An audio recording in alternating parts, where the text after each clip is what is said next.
नमस्कार दोस्तों, स्वागत है आपके अपने चैनल अंश म्यूजिक क्लासेज में।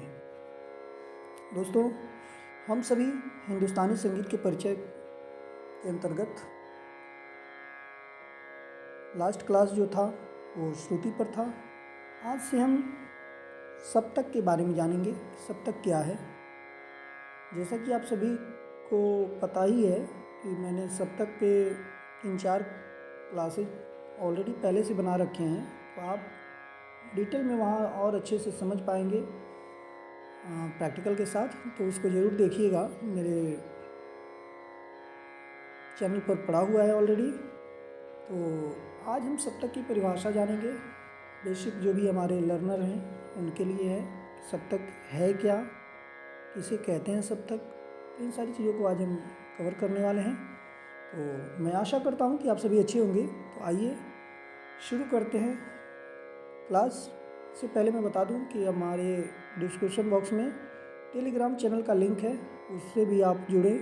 जो भी हम यहाँ वीडियोज़ बनाते हैं, इससे बनने वाले प्रश्न क्विज हम वहाँ कराते हैं, तो आप ज़्यादा से ज़्यादा मात्रा में जुड़ें। लाइक शेयर सब्सक्राइब करना ना भूलें। तो आइए शुरू करते हैं। सप्तक। सप्तक की परिभाषा। संगीत में नाद, श्रुति तथा स्वर के पश्चात सप्तक का अध्ययन क्रम प्राप्त होता है। मतलब कि हम संगीत में पहले नाद देखते हैं, फिर श्रुति देखते हैं, फिर स्वर देखते हैं, और इन तीनों के बाद से फिर सप्तक की बात आती है कि सप्तक है क्या। सामान्य भाषा में सप्तक से तात्पर्य 7 के समूह से, यानी 7 स्वरों के समूह से, क्रमिक रूप से 7 स्वरों के समूह को ही क्या कहते हैं? सप्तक कहते हैं। क्रमिक रूप से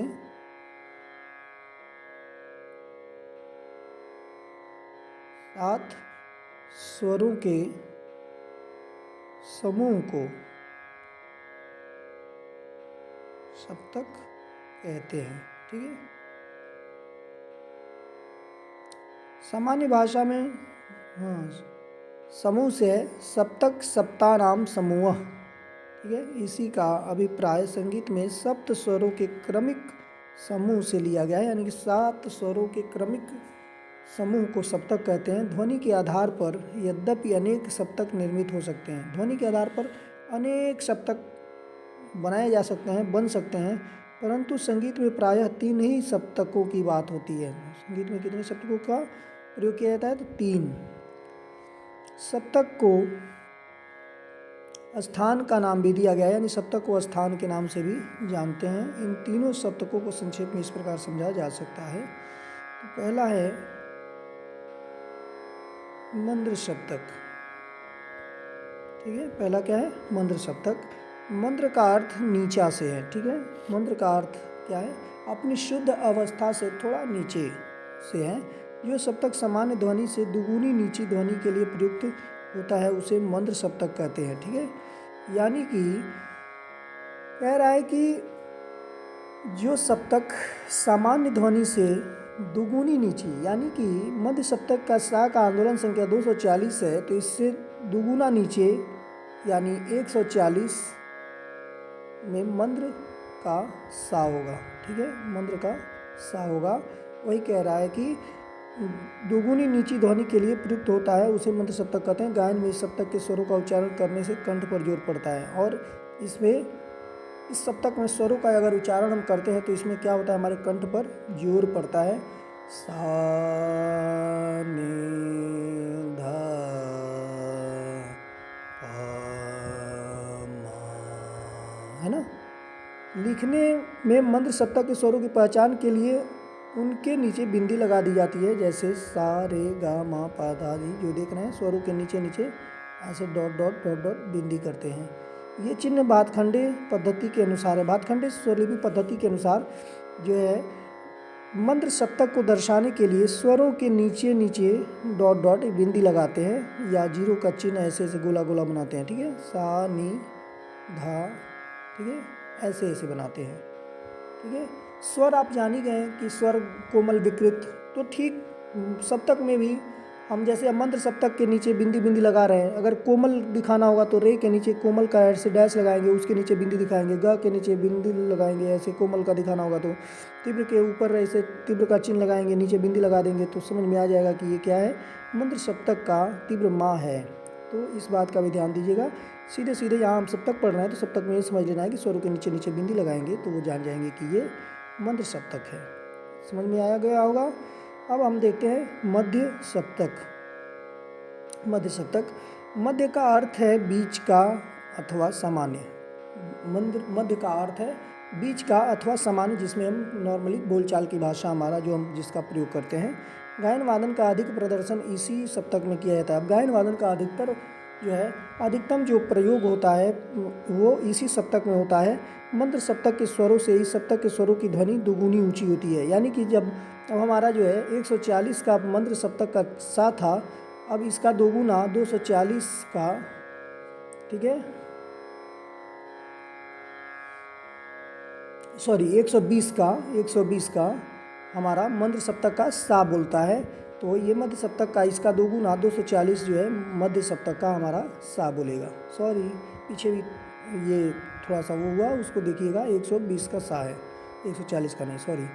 ठीक है, तो कह रहा है कि मध्य सप्तक के स्वरों से इस सप्तक के स्वरों की ध्वनि दुगुनी ऊंची होती है। जैसा कि मैंने बता दिया 120 का मंत्र सप्तक का सा है तो उसका दोगुना यानी कि 240 का मध्य सप्तक का सा होगा। गायन में इस सप्तक के स्वरों का उच्चारण करने से कंठ पर जोर पड़ता है। गायन में इस सप्तक में स्वरों का उच्चारण करने से कंठ पर जो है क्या होता है, जोर पड़ता है। मध्य सप्तक के स्वरों को लिखने के लिए किसी भी चिन्ह की आवश्यकता नहीं है। भातखंडे स्वरलिपि पद्धति में ऐसा बताया गया है कि मध्य सप्तक के स्वरों को लिखने के लिए किसी भी तरह का चिन्ह का प्रयोग नहीं किया जाता है। जैसा कि आप देख सकते हैं सा रे गा मा पा धा नी, ठीक है, ये मध्य सप्तक के स्वर हैं। ठीक है, आगे बढ़ते हैं।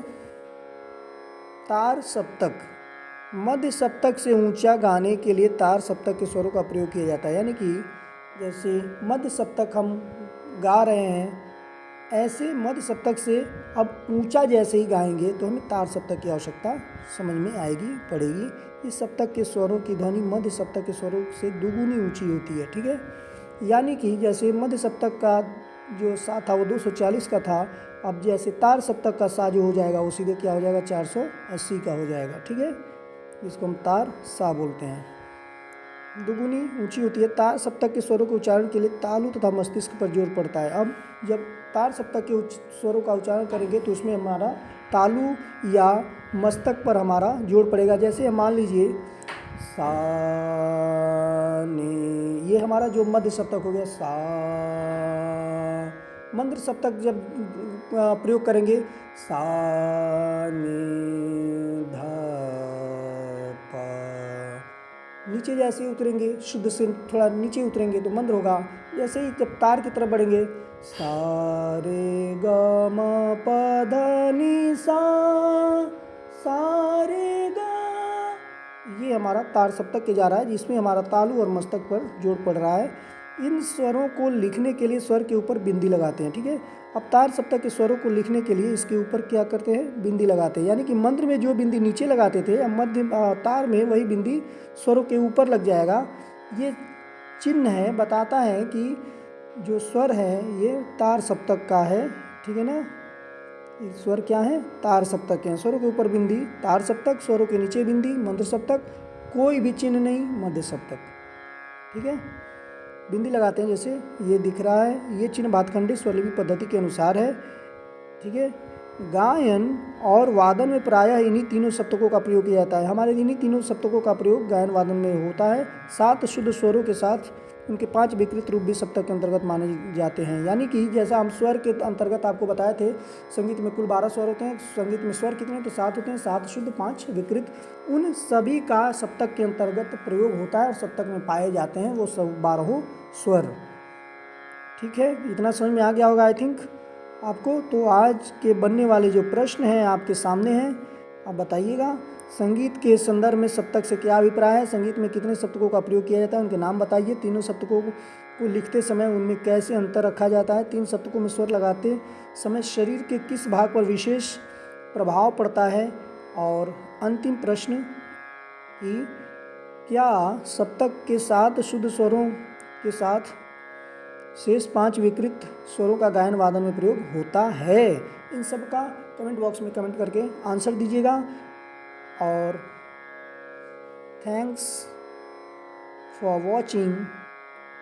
और कैसा लग रहा है वीडियो, लाइक शेयर सब्सक्राइब करिए और कमेंट बॉक्स में कमेंट करके बताइए। Thank you, thank you, thank you.